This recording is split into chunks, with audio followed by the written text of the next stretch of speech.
right, the Academy Award-winning director of Moonlight brings his next feature to the big screen, and there's a new thriller based on a real game that will have you dying to play. Film critic Michael Cook is here to review If Beale Street Could Talk and Escape Room. Yes, good morning. Let's talk about If Beale Street Could Talk first. Okay. This is based on the James Baldwin novel from the early 1970s. The story is you see a young couple there in love.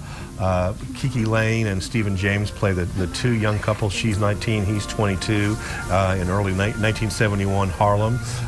She is not giving it away. She becomes pregnant through their love, and unfortunately, right around the same time, he is arrested for a crime he did not commit.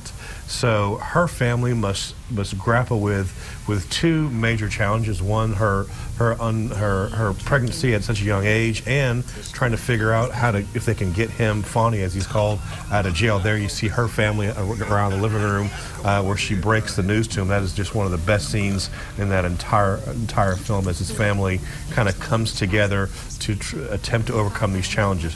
This movie tells a lot of different stories. It's part love story, part legal thriller, part covering the horrors of institutional racism. It's a very lovely and heartbreaking film with fine acting performances. Regina King, I think, as the mother, will probably get an Oscar nomination. She's long overdue. She's a fantastic actor.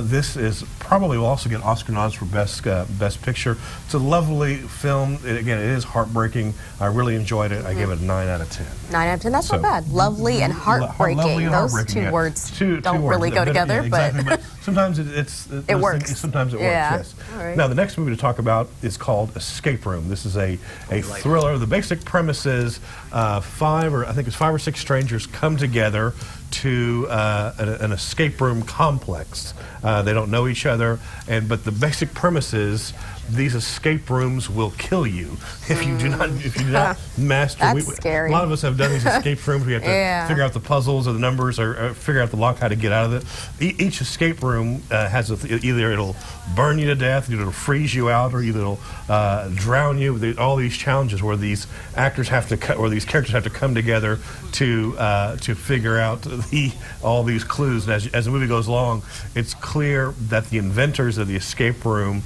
targeted each one of these people and some of their weaknesses, and they all have one thing in common, which I will not give away because, of course, that is the plot. Okay. I thought it was a very inventive movie.